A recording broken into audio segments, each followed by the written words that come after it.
आदरणीय दर्शकवृन्द, इन्डिजिनियस टेलिभिजनको तर्फबाट म धनबहादुर मगरको नमस्कार।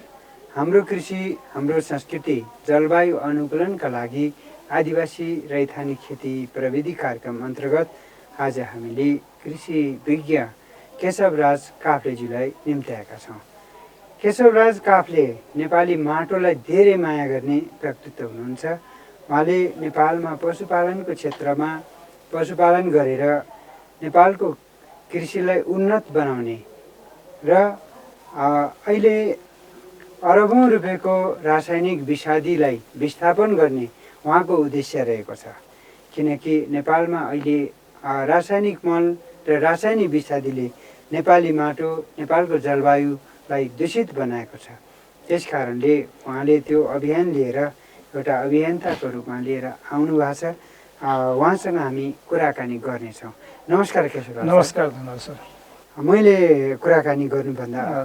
अगाडि थोरै हजुरको संक्षिप्त परिचय दिनुहोस् न। म केशवराज काफ्ले रिभरस्याङ्जा हो। म विगत 40 वर्षदेखि कृषिमा सेवा गरेको, म सेवानिवृत्त भएको वरिष्ठ कृषि विज्ञ। हजुर सर, यो हजुरले जुन एउटा अभियानकै रूपमा चाहिँ आफूले एउटा नयाँ विचार नेपालको लागि चाहिँ अत्यन्तै महत्त्वपूर्ण माटो सुधार गर्ने, माटोलाई बचाउने, माटोको संरक्षण गरेर नेपालको कृषिलाई उन्नत बनाउने जुन सपना बोक्नु भएको छ, योले नेपाललाई वास्तवमा नयाँ दिशातिर, अर्थतन्त्रको हिसाबले नेपाललाई नयाँ दिशातिर पनि लान सक्ने प्रबल सम्भावना छ यहाँको विचार। अब यो अहिले कुराकानी गरिरहँदाखेरि पशुपालन भनिन्छ हामीले। पशुपालन हाम्रो पौराणिक कालदेखि, परापूर्व कालदेखि नै गर्दै आएको एउटा कृषि पेसा हो। मानव जातिसँग अत्यन्तै घनिष्ठ रहन्छ कि पशुपालन धेरै घनिष्ठ भएको व्यवसाय र यो एउटा महत्त्वपूर्ण अङ्गको रूपमा मानिन्छ। अब यो यहाँले यो नेपालमा पशुपालन र पशुपालनको मलमूत्रबाट नेपालको कृषिलाई व्यवस्थापन गर्ने जुन विचार राख्नु भएको छ, हजुरको सोच चाहिँ कसरी विकास भयो यसमा? सर्वप्रथम त मलाई यो इन्डिजिनियस टेलिभिजनबाट हाम्रो कृषि कार्यक्रम अन्तर्गत यो यहाँ आएर बोल्न, आफ्नो शब्दहरू, दुई चार कुराहरू राख्न मौका दिनुभएकोमा म यो टिभीलाई म अलिक धन्यवाद दिन चाहन्छु। हजुर। र हजुरले भनेको जुन पृष्ठभूमिमा लिएको कुरा हो, हाम्रो कृषि प्रणाली भनेको कृषि र पशुपालन दुइटैलाई एउटा कृषि समूहको रूपमा बुझिन्छ। हजुर। र कृषि भनेको बाली, बिरुवा, फलफुल, तरकारी अन्तर्गत अहिले छुट्टिँदाखेरि त्यो जान्छ भने पशुपालन गरेपछि गाई भैँसी पालन बाख्रातिर जान्छौँ। र यी दुईवटा एक अर्कामा असाध्यै चाहिँ सान्दर्भिक छन् होइन, एकामा अत्यन्त आवश्यक छन् भने यसरी यो कृषि गर्दै जाँदाखेरि कृषिको लागि अत्यावश्यक पर्ने जुन मलको स्रोत हो, पशुपालनको मलमूत्र हो, त्यसलाई हामीले व्यवस्थित गर्नुपर्छ भन्ने कुरा म जागिरको क्रममा जाँदाखेरि म आफैले कृषकको घर घरमा गएर केही टेमुहरू गर्दाखेरि गोबर सङ्कलन र पिसाब सङ्कलन र प्रयोग गर्दाखेरि असाध्यै राम्रो मानेको र किसानहरूले पनि हो एकदम राम्रो भयो भनेको कारणले म चाहिँ यसमा चाहिँ सेवानिवृत्त भएको 5-7 वर्ष 7 वर्ष हुँदा पनि म यसमा लागिरहेको छु। यसलाई चाहिँ कसरी हुन्छ किसान कहाँ पुर्याउने भन्ने कुराहरू छ। र पहिलो कुराहरू नेपाल सरकारले एउटा नीति बनाउनु पर्यो, कार्यविधि बनाउनु पर्यो, कार्यविधि अनुसार कार्यक्रम सञ्चालन गर्ने हो। र कार्यविधिमा यो पिसाब र गोबरलाई जुन अहिले नेपाल सरकारले जुन गरिरहेको सिस्टम छ त्यसलाई चाहिँ अलिकति चेन्ज गरेर सजिलै किसानको बारीमा जाने, खेतबारीमा जाने प्रविधि बनाउनु पर्यो र गोबरको पनि गुणस्तर बढाउनु पर्यो भन्ने म त्यस अभियान लगाइरहेको छु। यो अहिले चाहिँ देशमा हजुर रासायनिक मलको प्रयोग भइरहेको अवस्था छ। अहिले यहाँले गोबरको कुरा गरिरहनु भएको छ। अब गोबर र रासायनिक मलको यहाँले पक्कै पनि तुलना गर्नुभएकै छ। त्यस कारणले गोबरको महत्त्व र रासायनिकको महत्त्व, त्यसको बिचको तुलना गर्दाखेरि यो यस बिचमा चाहिँ गोबरको बढी फाइदा गोबरले बढी फाइदा दिन्छ कि रासायनिक मलले बढी फाइदा दिन्छ यो पनि अलिकति जानकारी दिनुहोस् न हजुरले। बिरुवालाई जसरी हामी मान्छेलाई पनि खानेकुराहरू दाल भात तरकारी अचार सबै कुरा चाहिन्छ नि त्यस्तै गरी बिरुवालाई पनि 16 किसिमको 18 किसिमको खाद्य दुध चाहिन्छ। एकदम नाइट्रोजन फस्फोरस पोटास क्याल्सियम मुख्य भएन अरू सूक्ष्म तत्त्व शक्तिहरू चाहिन्छ। र त्यसका स्रोत भनेको उपलब्ध हुने स्रोत भनेको नम्बर 1 त प्राङ्गारिक मल नै हो। प्राङ्गारिक भनेको गोबरदेखि लिएर पातपत्तिङहरूदेखि लिएर यो भयो भनेदेखि अहिले आएको गनौला मल हुने हो भने अनि अर्को रासायनिक मल हो। रासायनिक मल भनेको जुन अहिले बजारमा सर्वसल्लो पाइन्छ नि urea DAP muriate of potash त्यसो भएर हामी व्यावसायिक हिसाबले खेती गर्दाखेरि धेरै खेती गर्न पर्यो भने प्राङ्गारिक मलले मात्रै नपुगेको अवस्थामा रासायनिक पनि हाल्नुपर्छ। र नेपाल सरकारको सिफारिस हाम्रो प्राविधिक हिसाबले सिफारिस के छ भने बिरुवालाई जति तत्त्व चाहिन्छ त्यसको 50% 50% तत्त्व चाहिँ रासायनिक मलबाट पुरा गर्ने र 50% तत्त्व चाहिँ प्राङ्गारिक मलबाट पुरा गर्ने भन्ने लिखितै छ। तर अहिले अवस्थामा हुँदाखेरि जुन व्यावसायिक किसानहरू व्यवसायीहरूले के गर्छन् भने प्रशस्त मात्रामा प्राङ्गारिक पदार्थहरू गोबर मलहरू नपाउँदाखेरि जहाँ खेती गरे त्यहीँ उपलब्ध नहुँदाखेरि त्यसपछि रासायनिक मल किन्न पनि सजिलो हाल्न पनि सजिलो भएको कारणले त्यतापट्टि बढी आकर्षित छन्। र यसैलाई मध्यनजर गरेर अहिले नेपाल सरकारले झन्डै 27 अरब जस्तो कि कृषि मन्त्रालयको अहिले 58 अरब बजेट छ वार्षिक भने त्यसमा 27 अरब बजेट त तपाईँको रासायनिक मल खरिदको लागि राखेको छ। तर पनि त्यो चाहिँ नपुग्छ किनभने नेपालको 30,91,000 हेक्टर खेती गरेको जमिन छ र त्यसलाई nitrogen phosphorus potash 100 KG 50 KG 40 KG per hectare भन्छौँ हामीले है नाइट्रोजन त्यो रेसियोमा हाल्दाखेरि झन्डै 12,36,000 टन जति चाहिन्छ त्यतिलाई त्यो हिसाबमा भने त्यसमा 50% अहिले मैले कुरा गर्दाखेरि 50% रासायनिक मलले पुर्याउने भने पनि 6 लाख टन चाहिँ रासायनिक मल चाहिन्छ। तर अहिले जुन 27 अरबबाट जुन मल खरिदी हुन्छ नि त्यो चाहिँ 4,58,513 टन गत वर्षको खरिदी गरेर देखिया छ भने त्यसले झन्डै तपाईँको 2,46,000 जति मात्रै 2,60,000 पुग्छ भनेपछि प्रतिशत त छैन जति अहिले जुन नेपाल सरकारले त्यो किन्नलाई मल खरिद गरेको छ पैसा छ त्यो पनि प्रतिशत छैन। त्यसो गर्दा अहिले तपाईँले हजुरले सुन्नुभयो अहिले चाहिँ मल किन्नलाई 10 किलो मल किन्नलाई होइन लाइन लाउनु परेको भन्ने कुराहरू सर्वत्र चाहिँ छँदैछ। गत साल पनि समस्या छ र कृषि मन्त्रालयको जुन उच्च स्तरीय जुन मन्त्री भयो सचिव भयो त्यसको जुन कार्यकाल सफलताको कारण नै त्यो मल राम्रोसँग बेला दिन सक्यो भने त्यो राम्रो सफल भयो होइन नत्र भने त्यो चाहिँ त्यसै छ सबै राजनीति त्यसै अड्का छ। त्यसो भएर हजुरले भनेकै कुरामा गर्दाखेरि रासायनिक मल र प्राङ्गारिक मल दुइटै उत्तिकै आवश्यक छ। अलि धेरै क्वान्टिटीमा पुऱ्याउँदाखेरि त्यो छ तर हामीले त्यसलाई रासायनिक मललाई बिस्तारै हामीले त्यसरी पुग्छ भने त्यसै रासायनिक मल हामीले बिस्तारै कम गर्दै गएर हामीले प्राङ्गारिक मलतिर गएर प्राङ्गारिक मलले मात्रै पुग्न सक्ने हामीसँग सम्भावना छ भनेर यहाँ हजुरसँग मैले कुरा गर्न आएको। एकदम महत्त्वपूर्ण यहाँले धेरै महत्त्वपूर्ण कुरा उठाउनु भयो। अब यति मात्रै होइन कि यो अब हामी गोबरको मात्रै कुरा गरेका छैनौँ अब चाहिँ त्यसको पात पतिङ्गा अनि गाई बस्तुको मूत्रको कुरा पनि हामी गर्छौँ। यो मूत्रको विषयमा पनि अलिकति थोरै त्यसमा हजुरले जुन भन्नुभयो म भन्नेवाला थिएँ अहिले पनि हाम्रा कृषि प्राविधिकहरू अर्थात् डायरीमा अनुसन्धानले जुन सिफारिस गरेको छ मल मानौँ 1 हेक्टरमा 25 देखि 30 टन गोबर मल चाहिन्छ भन्छ कि कुरो सुन्दै चाहिन्छ भनेको छ भनेपछि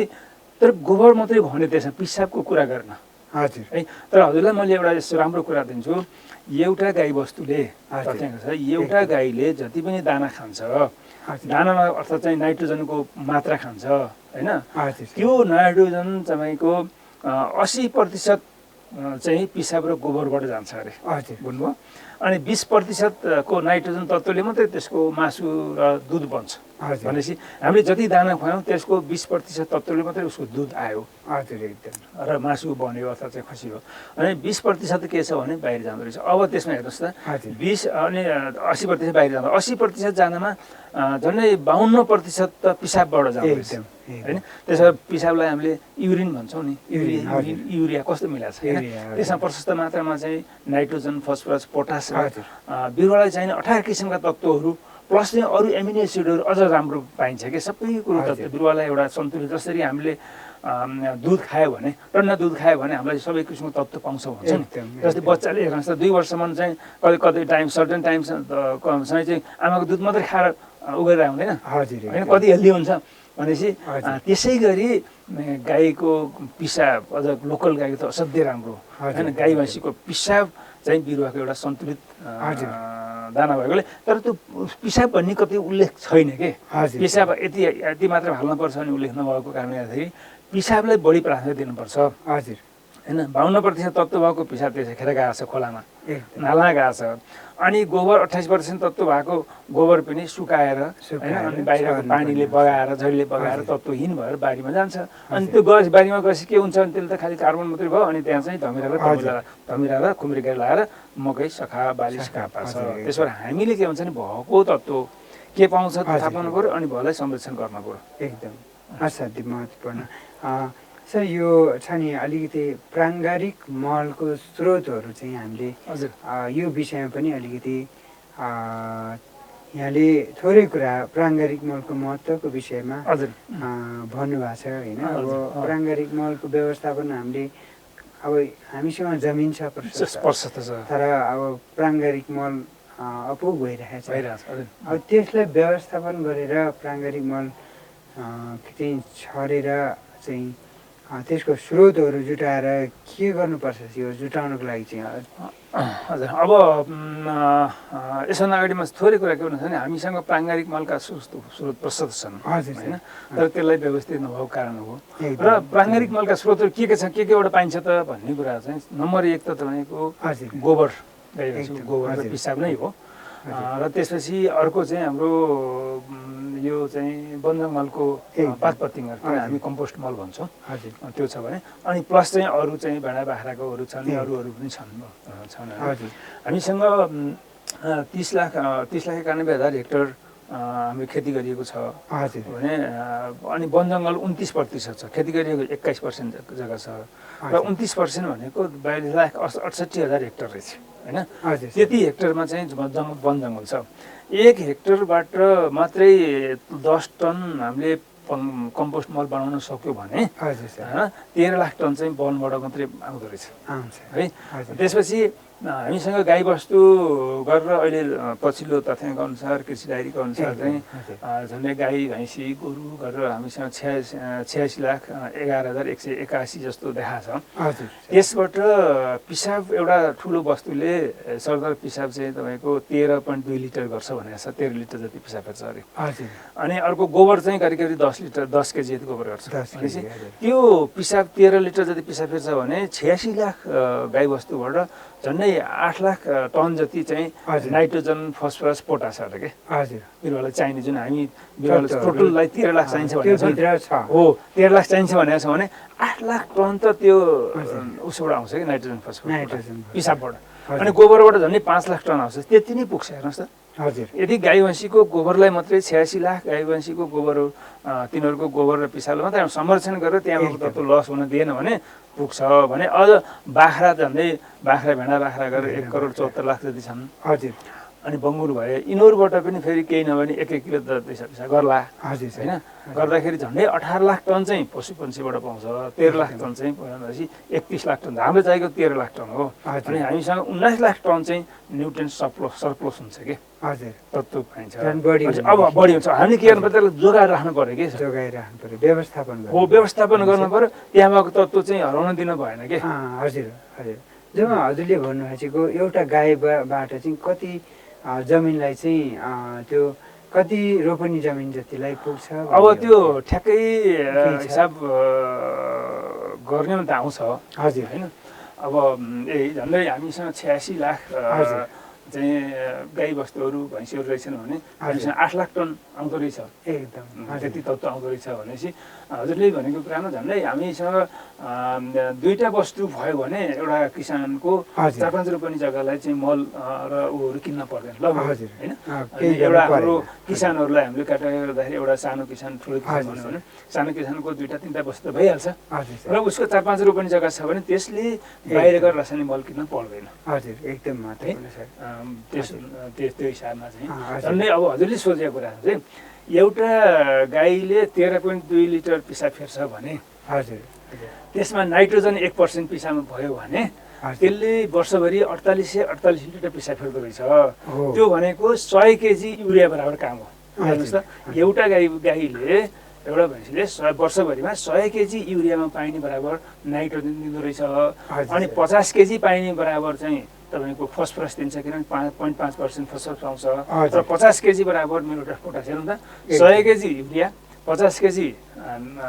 डिएपी 50 केजी म्युरेट यति भयो भने अझ महत्त्वपूर्ण कुरा अहिले मैले हजुरलाई भने बिरुवालाई पनि 18 किसिमको तत्त्व चाहिन्छ भनेपछि हामीले डिएपी युरिया र पोटास हालेर चाहिँ त्यसले बोरोन त म्याग्नेसियम त पाउँदैन सूक्ष्म तत्त्व पाउँदैन तर गाईको मल र पिसाब हाल्यो भने सब 18 किसिमको तत्त्व पाउँछ कि यति महत्त्वपूर्ण चाहिँ ऊ छ भनेपछि झन्डै ल भन्नुहोस् न एउटा गाईबाट 100 किलो युरिया बराबर 50 kilo muriate potash 50 kilo DAP पाउँछ भने त अनि कति रुपियाँलाई पुग्यो नि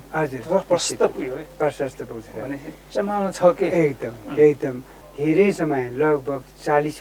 वर्ष अघि होइन सर हजुरले काम झन्डै अब म 43 सालदेखि जाइरहेको छु अहिले पनि अब किसानलाई तालिम दिइरहेको छु होइन भयो त तालिम दिइरहेको छु अब पोस्टहरू हिँडिरहेको छु भनेपछि त अहिले पनि रिटायर पछि पनि झन् मेरो अनुभवहरू ऊहरू अझ खारिरहेछ भनौँ न यस्तै यस्तै हजुरसँग छलफल गर्दाखेरि के हुन्छ थपिँदै जान्छ नि त अझै होइन हजुर यहाँले नेपालको कृषिलाई 4 दशक लामो हेरिसक्नु भएको अब 4 दशकमा चाहिँ हाम्रो कृषि अलिकति हजुरले जुन आफ्नो सरकारी सेवामा आउनुभयो नि 4 दशक अघिको कुरा चाहिँ अलिकति थोरै केही बताइदिनु सक्नु कस्तो थियो हाम्रो पहिला हामीले कस्तो थियो हाम्रो पहिला हामीले कृषि जाहिरमा सुरु गर्दाखेरि म पहिला रसुवामा जाहिर खाएँ हजुर सर 45 सालदेखि 50 सालसम्म ए हजुर त्यसपछि अरू विभिन्न खाएँ खाँदाखेरि हामीसँग केही नतिजा प्रदर्शन उत्पादन प्रदर्शन कार्यक्रमहरू थिए अनि त्यसपछि त्यो भनेको त्यसमा हामीले सिफारिस अनुसार चाहिँ रासायनिक मल हाल भन्थ्यौँ होइन किसानहरूले हाल्थेनन् कि त्यति बेला महत्त्व थिएन गोबर र पैसा मात्रै बढी हाल्थ्यो भने अहिले आएर के हो भनेदेखि अनि व्यावसायिक बढ्न थाले कि उत्पादन बढाउनु पर्यो कम्पिटिसनमा बढाउनु पर्यो भनेर त्यसपछि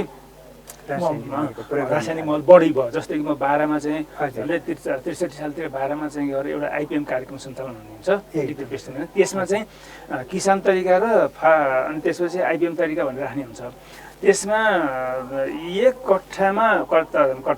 कट्ठामा 17 किलोसम्म उनीहरूले चाहिँ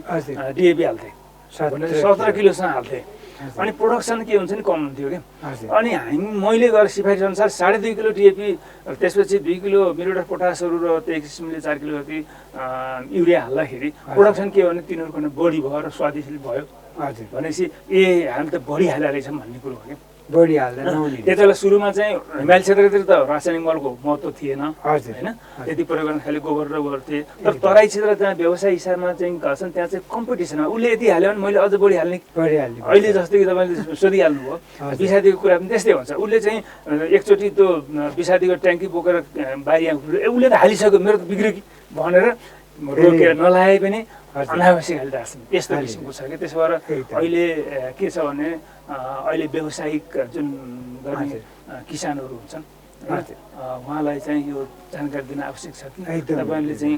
रासायनिक मल मात्रै नहाल्नुहोस् यसको क्वालिटी हुँदैन जहाँ चाहिँ अहिले मैले भने रासायनिक मलमा अरू तत्त्व पाउँदैन त्यो हालेको चाहिँ खानेकुरा स्वादिलो हुँदैन पारम्परिक मलतिर जानुहोस् त्यसलाई संरक्षण गर्नुहोस् भन्ने चाहिँ जानुपर्छ र अर्को कुरा अहिलेको हिसाबमा व्यावसायिक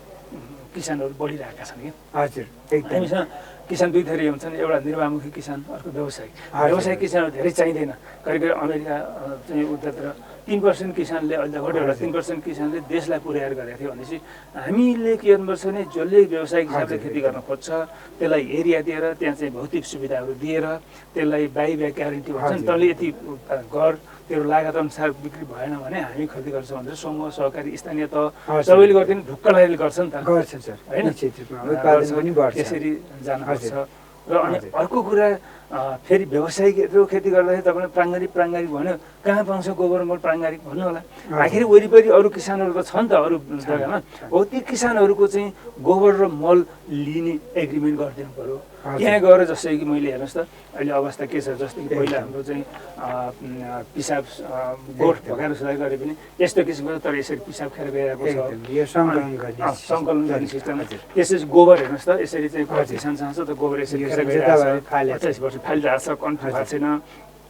अब यसलाई के गर्नु पऱ्यो भने त्यो व्यवसायिक किसानले चाहिँ यस्तो किसिमको जस्तो हेर्नु त पिसाबहरू टक्क यहाँ आउँछ सङ्कलन गर्न सिस्टम गर्नु पर्यो होइन सङ्कलन गर्दा त्यो किसान व्यवसाय जस्तो यहाँ आउँछ पुरानो पिसा आउँछ यहाँ मिसिन आउँछ यो पिसाब चाहिँ त्यो व्यवसायिक किसान ल्याउन सक्छ नि त हजुर एकदम किसान कहाँ गएर स्ट्रक्चर बनाएपछि उसको पिसाब पनि खेर गएन हजुर त्यसरी फोहोर भएन होइन त्यस्तै किसिमले यो मललाई हेर्नुहोस् त मललाई यसरी भयो यसरी मललाई चाहिँ पाट गरेर राख्ने पहिला यो ठाउँमा आउँछ अनि त्यसपछि यसबाट यसमा चाहिँ जान्छ होइन यसरी चाहिँ हामीसँग भएको स्रोतलाई संरक्षण गरेर भने त्यो धेरै खेती गर्ने किसानले पनि त्यो व्यवसायले पनि त्यो पाउँछ कि किसानबाट त्यसरी चाहिँ जानुपर्छ एकदम महत्त्वपूर्ण यहाँको महत्त्वपूर्ण प्राविधिक ज्ञानको लागि धेरै धेरै धन्यवाद दिन चाहन्छु अर्को कुरा छ नि सर मैले यहाँले अघि भनिहालेँ यहाँले 44 दशक लामो कृषि गर्नुभयो कृषिका ज्ञानहरू अथाह छ यहाँको अनुभव धेरै छन् नेपालको कृषि चाहिँ सोचे जस्तो अगाडि बढ्न सकेको छैन यहाँले प्रत्यक्ष देखिरहनु भएको छ यहाँलाई के लाग्छ हामी चाहिँ सधैँ खाद्य आयात गरिरहेको अवस्था छ यसलाई कसरी के होला त हाम्रो समस्या अब गएर कहाँ गएर जोडिन्छ भन्नुलाई भने एउटा पोलिटिकल पनि कुरा हुन्छ राष्ट्रिय अन्तर्राष्ट्रिय कुराहरू हुनुहुन्छ जस्तै कि हाम्रो चाहिँ जोडिएका सिमाना सबभन्दा हामीलाई प्रभाव पार्ने भारतको खेती प्रविधि कृषिको त्यहाँको नीति र हाम्रो नीतिले फरक पार्छ र भारतमा के छ भन्नु होला भने सिँचाइमा अनुदान छ बिजुलीमा अनुदान छ मलमा अनुदान छ ट्र्याक्टर त्यहाँबाट ल्याउँछन् सबै मल त्यहाँ ल्याएपछि अनि त्यहाँको उत्पादन लागत चाहिँ कम हुन्छ र त्यहाँ एकदम ह्युज एमाउन्ट व्यवसाय गरेर हुन्छ हाम्रो लागत बढ्छ होइन लागत बढेपछि बजारमा यहाँ लिएर आउँदाखेरि जस्तो कालीमाटी तरकारी लिएर आउँदाखेरि भन्दाको सिजनमा हेर्नु उहाँ उसबाट 18 पाङ्ग्रे चाहिँ ट्रकबाट लिएर आएर कालीमाटी यहाँ फालिदिएपछि हाम्रो त 1-2 रुपियाँ जग्गा खेती गर्ने बन्दा कहाँ गयो अनि उसले जसरी हुँदा अनि त्यसै 5 रुपियाँ किलो भएपछि अनि बिचरा हाम्रो लागतै 15 रुपियाँ छ होइन अनि 5 रुपियाँ चाहिँ बेच्नु परेपछि त्यो किसान फेरि बन्द गर्छ अनि त्यहाँ विदेश जान्छ खास भएको के भने किसानलाई सरकारले के भन्छन् ल तैँले यतिमा खेती गर व्यवसायमा तेरो यो सिजनमा उत्पादन भएको तरकारी अथवा वस्तु योभन्दा कममा बेच्न पर्दैन जसै बेला धानको मूल्य चाहिँ एकिन गर्छ नि होइन धानको मूल्य एकिन गरे पनि फेरि किसानहरूले त त्यो बेच्ने ठाउँ नपाएर फेरि दलाललाई चाहिँ सस्ता दिन बाध्य छ त्यो तोकेर मात्रै भएन नि त हाम्रा हेर्नुहोस् स्थानीय सरकार घर घरमा सिंहदरबार भन्छ नि त्यो कारण के हुन्थ्यो अब त्यहाँ समूह सहकारी सबै समूह खालि समूहको सहकारी काम खालि उनीहरूसँग पैसा उठाउने र त्यो विषादी मात्रै बेच्ने काम भएको छ क्या होइन नि त्यसो भएर किसानलाई मल पनि दिने अथवा चाहिँ बिउ पनि दिने र तैँले यति उत्पादन गर त्यो हाम्रो त्योभन्दा कममा चाहिँ बेच्नु तैँले पर्दैन भन्नु पर्यो र बढी उत्पादन भएको बेला पोस्ट हार्भेस्ट गर्नु पर्यो त्यसलाई संरक्षण गर्नु पर्यो गोदाममा राख्न पर्यो कहाँ पठाउने हो जस्तै कि हाम्रो धादिङ क्षेत्रमा उत्पादन बढी भएको छ भने उता चाहिँ डडेलधुरातिर महेन्द्रनगरमा त छैन होला नेपाल यस्तो राम्रो क्लाइमेट छ हेर्नुहोस् तराई पहाड हिमाल छ होइन हिमालमा हिमाली क्षेत्रमा एकचोटि यहाँ उत्पादन भएको चिज त्यति बेला तराईतिर हुँदैन गर्मी हुन्छ अनि तराईतिर उत्पादन हुने चिज हिमाल हुँदैन भनेपछि त्यसरी चाहिँ हामी मिलाउन सक्नुपर्छ कि त्यसरी उत्पादन भएको चिजलाई पनि हामीले ठाउँमा पुर्याउन सक्नुपर्छ एसेस गराउन सक्नु पर्यो अनि ठाउँमा उत्पादन गरेर उत्पादन भएको चिज हामी गरेर ग्यारेन्टी गर्छौँ त्यति गरिदिए हुन्छ अरू केही गर्नु पर्दैन त्यो भएपछि किसानहरू आफै चाहिँ व्यवसायिक बन्न खोज्छ उत्पादन गर्छ अब हामी यो थोरै हाम्रो पहाडी क्षेत्रमा मात्र होइन तराई क्षेत्रमा केही जमिनहरू हामीसँग प्रशस्त छन् अब बिघा जमिनहरूमा हामीले खेती गर्नुपर्छ कहिलेकाहीँ होइन अब वर्षैभरि चाहिँ भनौँ न जस्तै यहाँले भने जस्तै यो मलको व्यवस्थापन प्राङ्गारिक मल प्रमुख अब रासायनिक मललाई चाहिँ विस्थापन गर्ने गरेर ती जमिनहरूमा प्राङ्गारिक मलको व्यवस्थापन गर्नु चाहिँ अब अलिक गाह्रो हुन्छ जस्तो लाग्छ। तर यहाँले भनेअनुसार चाहिँ सक्छन् भन्ने, हामी सक्छौँ भन्ने एउटा सन्देश पनि दिइसक्नु भएको छ। त्यसको विषयमा चाहिँ थोरै अलिकति जानकारी पाउनु होला। सगरमाथा चढ्नलाई पहिले त एक पाइलोबाट सुरु गर्नु पर्यो नि। एकदम हजुर। टाढासम्म सक्दै सक्दिनँ भनेर चाहिँ आँटै गर्दैन भने त कहिले पनि चढ्दैन एकदम होइन। ऊ जान्छ अलिकति माथि जान्छ, बेस क्याम्प जान्छ, चढ्छ कि। त्यसो भएर यो कुरा जुन चाहिँ एकैचोटि कहाँ हुन्छ प्राङ्गारिक त्यत्रो चाहिँ न्युट्रिन पुग्दैन भन्नु हुँदैन कि। हामी आज जुन 27 अरब चाहिँ रासायनिक मलमा छ, म त काट्ने भनेको होइन भने त्यस्तै अरू 20 अरब चाहिँ वार्षिक 20 अरबको दरले प्राङ्गारिक मल उत्पादन भनेर कार्यक्रम दियोस्। जुन मैले यसरी यो छ गणौला मल छ, अनि वन जङ्गलको चाहिँ त्यत्रो चाहिँ पात पतिङ्ग डढेर गएको छ। तपाईँलाई हेर्नुहोस् त, नेपाल स्वर्ग छ किन भन्छ भने पहाड जङ्गल छ भनेर स्वर्ग आनन्द मान्छौँ भने त्यही चैत वैशाखमा गयो भने डडेलो लाएर गएर नेपाल सबभन्दा पोल्युटेड चाहिँ भन्न परेछ। भनेपछि त्यो वन जङ्गलको पातलाई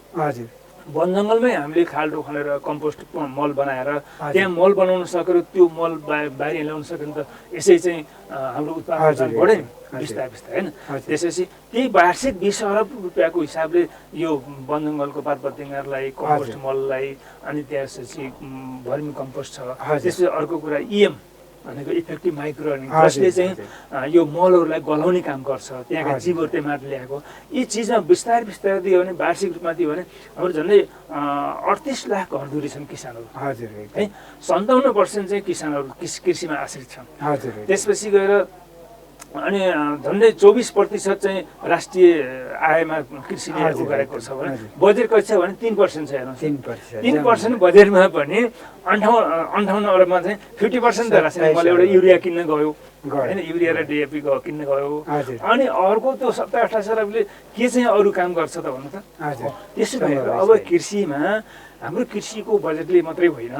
अरू स्थानीय तहको बजेट भयो, अरू संस्थाको भयो, वनको भयो, त्यो पनि यता लागेर मललाई चाहिँ प्राङ्गारिक मललाई चाहिँ हामीले बढावा दिनुपर्छ। सकिन्छ किन नसकिन्छ, परिवर्तन गर्न पर्यो, त्यसको क्वालिटी बढाउनु पर्यो, इएम हाल्न पर्यो। अनि त्यसपछि यो भएका सुधारका जुन कार्यक्रमहरूलाई बिस्तारै कार्यविधि चेन्ज गर्न पर्यो। म हजुरलाई यही मौकामा भनौँ, म मन्त्रालयमा कृषि मन्त्रालयमा गएर त कार्यविधि चेन्ज गर्नु पर्यो भन्दाखेरि 76 सालदेखि कार्यविधि त्यही छ, त्यही कन्टिन्यू छ भनेपछि अहिले कति कति नयाँ कुराहरू आइरहेछन् त। नयाँ नयाँ टेक्नोलोजी आएछन् त, त्यो अनुसार चेन्ज गर्दै जानु पर्यो नि। यो यस्ता यस्ता किसिमले पनि हाम्रो कृषि कुरा नसकेको जस्तो लाग्छ। हजुर सर, हामी कार्यक्रमको अन्तमा पनि गएको छौँ। अहिले हाम्रो देशमा रासायनिक विषादी छ। रासायनिक विषादीले सबैलाई रोगी बनाएको छ। हेर्नुहोस् है, अब त्यसलाई न्यूनीकरण गर्ने यहाँको अनुभवमा के छ? अलिकति हजुरले सही कुरो उठाउनु भयो। मैले ठ्याक्कै नाम त कुनै ठाउँको नाम त नलिउँ, कुनै एक ठाउँ थियो करिब करिब अहिलेभन्दा 14-15 वर्ष अगाडि त्यहाँ यति रासायनिक विषादी प्रयोग गर्थ्यो कि त्यहाँका मान्छेलाई सबैलाई क्यान्सर भयो, त्यहाँ वरिपरि त्यहाँ बिहा गर्न जान्थ्यो। एकदम अहिले यस्तै केही नाम सुनेका व्यावसायिक हिसाबले तरकारी खेती उत्पादन जहाँ काठमाडौँमा तरकारी ल्याउँछ त्यहाँका मान्छेहरू पनि धेरै जसलाई क्यान्सर भएको छ अरे भन्छ। त्यो खास गरेर रासायनिक विषादीहरूको बढी प्रयोग अनुचित प्रयोगले। विषादी प्रयोग गर्नै हुन्न भनेको होइन, तर त्यो विषादी प्रयोग गरेपछि कुन बालीमा के हाल्ने, त्यो छरेको कति दिन पछि पर्खने भन्ने कुरो सट्टै नियम छ। त्यो पालना नगरिकन आज एकदम कडाभन्दा कडा विषादी हाले, भोलिपल्ट ल्याए। किसान जान्छ यस्तो विषादीले औषधि भन्छ, विषादी पनि भन्दैन, विषादी भन्छ तर्काउने होइन, औषधि दिए एकचोटि हालेपछि हाल्न नपरोस् भन्छ। एकदम कडा विषादी हाल्यो, त्यसै आज छर्यो त्यसको, अनि त्यहाँ भोलि पर्छ त टिपिरहनु पर्छ, भेन्डा पऱ्यो टिप्नुपर्छ, अनि टिपे ल्यायो अनि खाँदाखेरि त मान्छेलाई असर गरिहाल्यो। हजुर, त्यसै गरेर रासायनिक विषादीको प्रभावलाई कम गर्नको लागि किसान वर्गहरूले, व्यवसायीहरूले कुन बालीमा कति विषादी हाल्ने, कति पटक हाल्ने कुरो त्यो स्पष्ट लागु गर्नु पर्यो र विषादी हालिसकेपछि कति दिनपछि टिप्नुपर्छ भन्ने कुरा ख्याल गर्नु पर्यो। यी दुईवटा कुरा मात्रै ख्याल गर्यो भने रासायनिक विषादीबाट हाम्रो जुन भयावह कम हुन्छ। र अब बिस्तारै रासायनिक विषादीको विकल्प जस्तै गाई भैँसीको पिसाब लाई मात्रै हामीले चाहिँ 1 भाग पिसाबमा 5 भाग पानी मिलाएर हाल्यो भने लाई किराहरू हराउँछ होइन। अनि 1 भागमा 7 गऱ्यो भने रोगहरू हराउँछ। अनि त्यसपछि हामीले झोलमल 1 झोलमल 2 भन्छौँ हो। न्युट्रिसनको हिसाबमा काम गर्छ, दुइटै काम गर्छ होइन। अनि गोबर र पिसाब मिलाएर मल बनाउने। त्यसै हाम्रा चाहिँ जङ्गलमा भए गाउँघरमा भएका तितेपाती, असुरो, निम, बकाइनो जति पनि छ नि किराले नखाने त्यसलाई कुटेर झोल बनाएर त्यो हाल्ने गऱ्यो भने एकातिर हाम्रो पैसा पनि बच्यो होइन, नेपालमै बच्यो। अनि अर्को कुरा बालबिन अनि हामी सस्तै भएको हामी बल्ल हामी ढुक्क चालले हामी खान पाउँछौँ, यसमा विषादी छैन। अब बजारमा गयो किन्न गयो अनि सोच्यो ओहो कति विषादी हाल्यो के एकचोटि सोध्नै पर्छ। त्यसो गरेर के हुन्छ भने अलिक पुरानो अलिक कचरका परेको अलिक किरा भएको दुइटा किरा भएको बरु होस् होइन। अनि सिजनको के हो त्यो खानु। त्यसो भएर हामीले हाम्रो उपभोक्ता वर्गलाई सबैभन्दा सिजनको खाइदिनु। सिजनको भन्दा सिजन त्यो बाली चाहिँ त्यो रोग किरा कम लाग्छ होइन र त्यो खाइदिनु भनेदेखि हुन्छ। त्यसो भएर किसान उत्पादक वर्गहरूलाई पनि विषादी हाल्नुभएको छ भने त्यो विषादी हालेपछि कति दिनपछि त्यो पर्खने समय कति दिनपछि टिप्नुहुन्छ त्यो टिपेर मात्रै ल्याइदिनु। किन हजुरले उत्पादन गरेको कुरा अमृत हो, हाम्रो लागि अमृत हो। तर यदि त्यसमा विषादी हालेर समय नपुगिकन ल्याउनु भएको छ भने त्यो बिख बन्यो, बिख हुन्छ। त्यसो भएर हजुरले उत्पादन गरेको चिज बिख नहोस्, अमृत होस्। यही हो मेरो अनुरोध चाहिँ। अनुरोध हो स्थानीय स्तरमा पाइने जडीबुटीहरूलाई प्रयोग गरेर त्यो रोग किरा व्यवस्थापन गर्नुहोस् र प्राङ्गारिक मल उत्पादन गर्नुहोस्। र नेपालको प्राङ्गारिक मल हो एउटा चाहिँ सगरमाथाको पानीबाट उत्पादन भएको प्राङ्गारिक उत्पादन हो। त्यहाँको गाई गोबर हालेको उत्पादन हो भने त्यो विदेश जाने बित्तिकै लोगो लाओस् न, यो गाईको गोबरबाट उत्पादन गरेको भनेर ट्याग लाग्ने बित्तिकै जति पनि वैधानिकता पायो, स्वास्थ्य पनि भयो, बाहिर विदेशहरू हामीले सफलता गर्न सक्छौँ। असाध्यै महत्त्वपूर्ण सर, यहाँको अमूल्य समय हामीलाई दिनुभयो। यहाँलाई धेरै धेरै धन्यवाद दिन चाहन्छु। हस् नमस्कार। हस् नमस्कार। म फेरि यहाँलाई धन्यवाद दिन्छु यो आएर चाहिँ दर्शकवृन्द यो मेरो कुरा राख्न सक्नु र